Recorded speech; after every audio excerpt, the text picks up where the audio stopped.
direct de France Maghreb 2. 5, 4, 3, 2, 1, 0.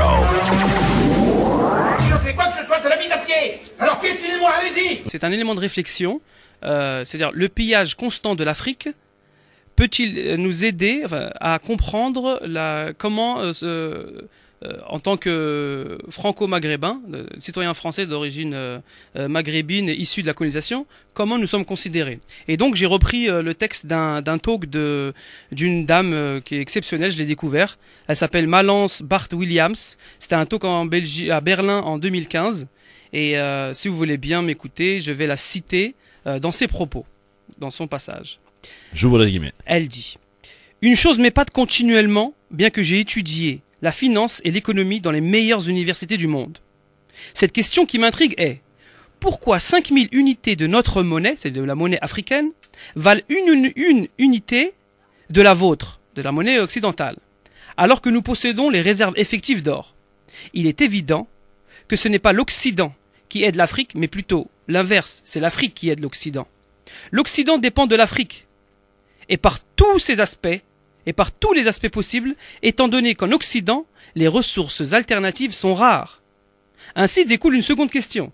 Comment l'Occident s'assure-t-il de cette aide gratuite, cet accès gratuit aux ressources naturelles se perpétue? Réponse: en déstabilisant constamment les nations d'Afrique et leur système de fonctionnement. Et tout ceci grâce notamment à l'appui d'immenses campagnes de relations publiques, laissant croire au monde entier que l'Afrique est pauvre et mourante, et qu'elle ne survit que grâce à la charité occidentale. Bravo vous autres UNICEF, Croix-Rouge, Médecins sans frontières, Oxfam, Live Aid, et toutes les autres organisations qui dépensent des millions d'euros pour des campagnes de publicité qui ne sont que porno de charité.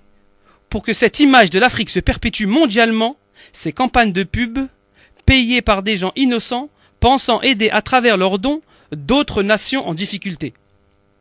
Ainsi, on peut dire, tandis qu'une main donne sous les flashs lumineux des appareils photo, l'autre dans l'ombre pille l'Afrique. Les spécialistes savent bien que la monnaie papier ne vaut rien. Le dollar, l'euro, et que l'euro ne reflète qu'une très large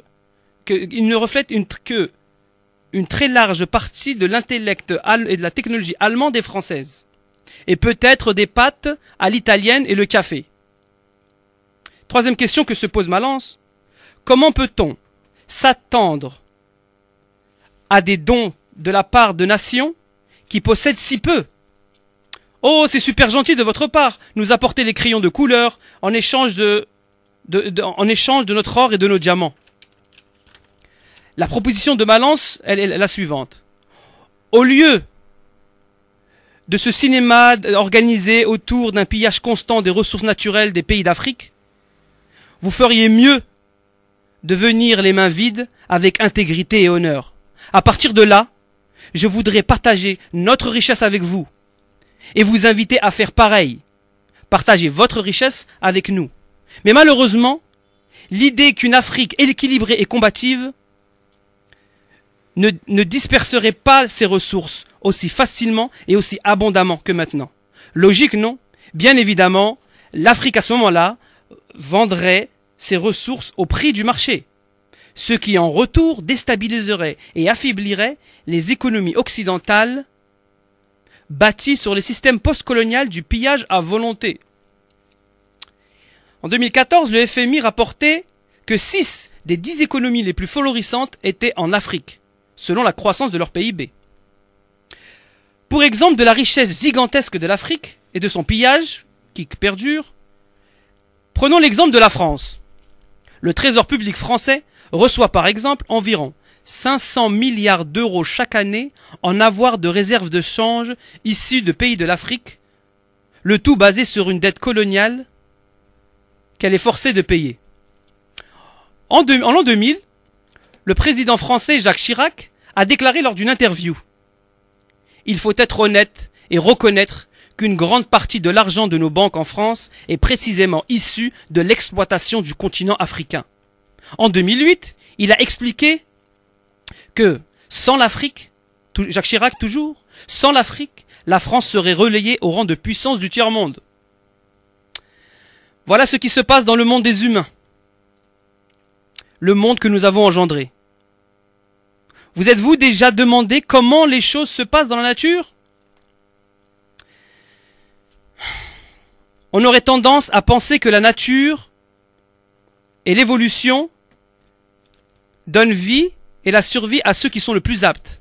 Or, dans la nature, toute espèce qui chasse, qui surchasse, qui surexploite les ressources dont elle dépend pour se nourrir, se voit tôt ou tard éliminée par la sélection naturelle parce qu'elle perturbe l'équilibre.